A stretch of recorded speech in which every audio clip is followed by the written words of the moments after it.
Govanen. Welcome to Tolkien Lore Channel. I'm the Tolkien Geek, and in this video I'm going to do another quick series of kind of deleted miniature scenes from the movies. There's several different scenes that get left out that are pretty large, but there's also a lot of scenes that are left out that are just short little things that add a decent amount of flavor for their size.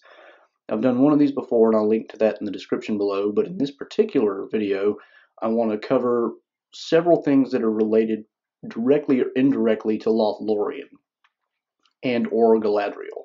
So I'm going to start as before in the Fellowship of the Ring and move my way forward chronologically, but some of these actually kind of depend on each other for their maximum significance, so I'll kind of wrap up with in the later ones by connecting some of the earlier ones. So let's get started. We get our earliest scene when the Fellowship comes out of the Mines of Moria and enters the realm of Lothlorien. At first, they're kind of just entering the land, and they don't really meet anybody at first. It takes a little longer in the book than in the movie, and they come across a stream. And in the stream, they all kind of just take off their shoes, let their feet rest in the water. And while they're doing that, Legolas kind of tells them a story kind of about the stream, which is called Nimrodel, and he tells them a story about the elf maiden named Nimrodel, after whom the stream is named.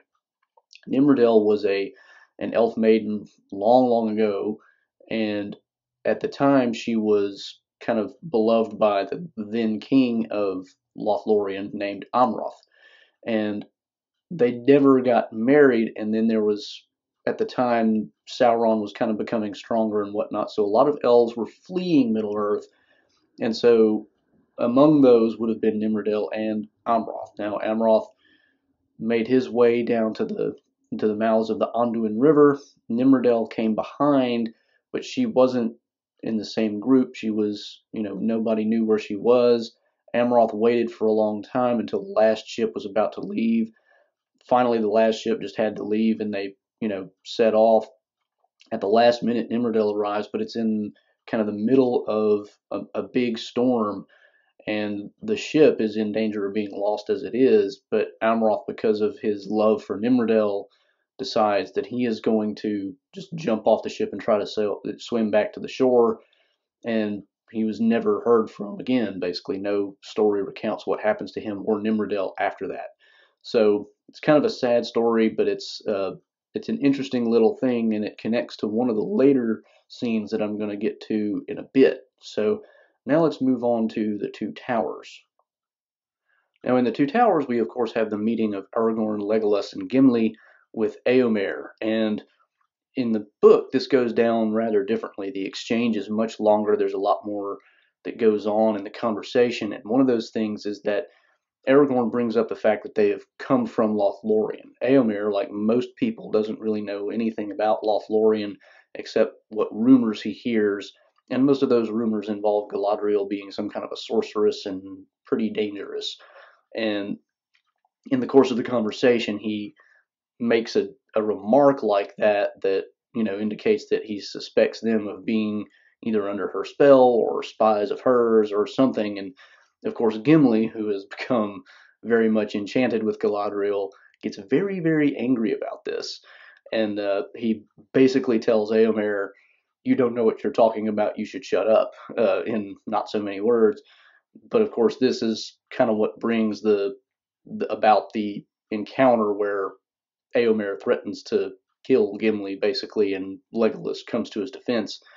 But what happens after that, after Aragorn kind of calms the situation down, he basically tells Éomer, if you knew more, you would choose your words a little more wisely. And then there's some additional dialogue between Gimli and Éomer, where Éomer kind of concedes, okay, I'm willing to admit that maybe I'm talking out of turn.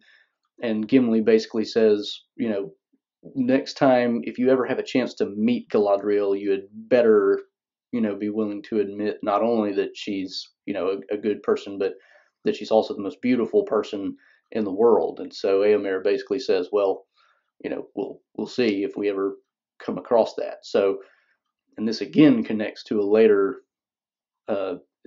scene that I'm going to talk about in a minute. So that's kind of the main meat of what I wanted to mention here. So let's go ahead and move on to the Return of the King and connect the two scenes there to the two scenes I've just covered.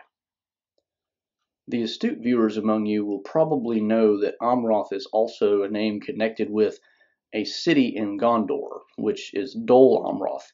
And it's named that in part because that's kind of where the prince of or king of Lothlorien ended up before he set sail on the ship and then dove into the water and presumably was lost. Now the interesting thing about that is there is a prince of Dol Amroth named Imrahil, and there's kind of a rumor or a legend that his household has some elven blood mixed in it, and that's because in part they all have a slightly different look than your typical Númenorian descendant, which is Númenorians tend to be dark-haired but fair-skinned with gray eyes.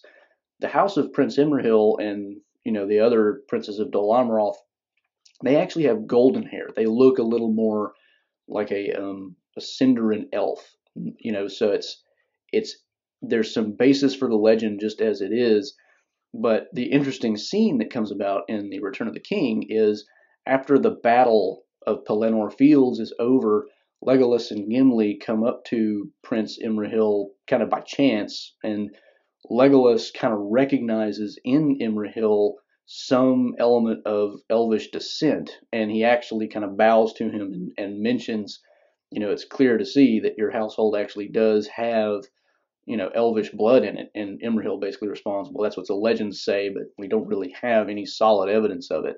But it's interesting because in Tolkien's Legendarium, you really only ever hear of 3 marriages between elves and men in the entire, set of stories. You get Beren marrying Luthien, and and Tuor of Gondolin marrying Idril, the king's daughter there, and their descendants both end up producing Erendil, but his sons Elros and Elrond. Elros becomes the king of Numenor, and through his descendants you get, of course, the kings of Gondor and Arnor.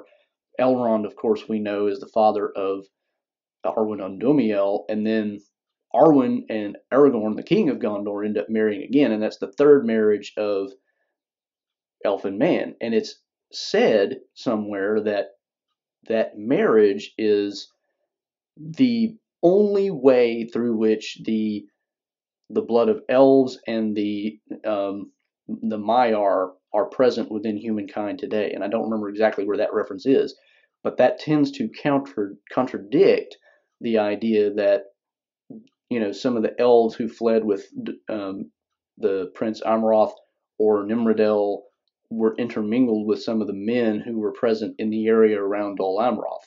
So is Legolas seeing that perhaps they just have a stronger elvish strain from their descent through Eärendil back in the First Age?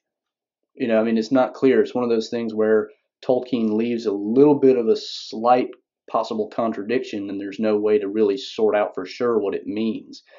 Probably because his ideas were constantly changing on the subject and he never really settled.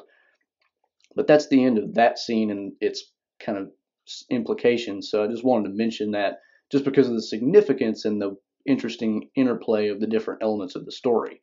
Now let's wrap up the story with Gimli and Éomer. This particular scene involves a contradiction with the movies because in the movies, Galadriel tells Aragorn, "We won't meet again." That's false. When Aragorn gets married to Arwen, Galadriel comes to the wedding, which of course makes sense because Galadriel is Arwen's grandmother. So they actually do come to Gondor, Celeborn and Galadriel. Éomer is also there for the wedding because it's kind of right after the victory and everybody's kind of still in Gondor. They're waiting to take Theoden back to Rohan for his own burial. But in the process, of course, Éomer does get to see Galadriel. And so in the midst of all the feasting, he comes up to Gimli and says, "Well, I have beheld the Lady Galadriel, and now, it's time to settle our little dispute." And Gimli says, "Well, should I call for my axe?" Because he basically said, if you don't admit what I want you to admit, then we're going to have a fight over it. Which seems a little extreme maybe, but that kind of tells to Gimli's passion in his adoration for Galadriel. So Eomer basically says, well, I'll let you be the judge of that. He says, I will not say that Galadriel is the most beautiful woman in Middle-earth. And Gimli says, well, then I'll have to go for my axe. And Eomer says, well, wait, hold on. I would say if I had never seen Arwen Umdómiel, then yes, I would say that. But having seen the Lady Arwen, I hold her more beautiful than Galadriel. Galadriel is more beautiful than all but Arwen. And then Gimli says, okay, fair enough. You have chosen the evening, a reference to the fact that Arwen Umdómiel means the evening star, and she is called the even star because she's kind of the last major representative of her people in Middle-earth because the elves are fading.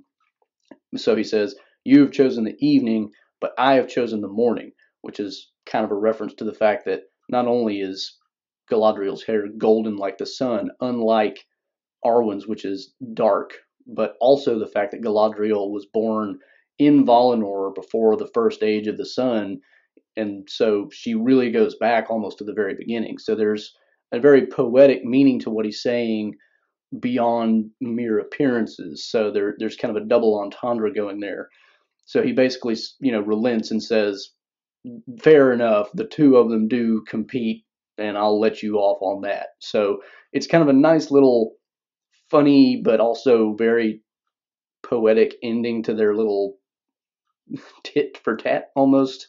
They're kind of it's just an interesting little dialogue that they have, and it's a lot better in the book, of course, than I'm making it out to be here, because Tolkien writes much better than I can kind of summarize. But it's definitely well worth reading, and it's a fun little storyline to follow through the book. So that's the end of these mini scenes. So let's wrap up. So I hope you enjoyed those miniature scenes that got deleted from the story as told by Peter Jackson. There are a lot more like this out there. There are plenty more miniature scenes. There's also some more major scenes I haven't covered, so I will get to those eventually.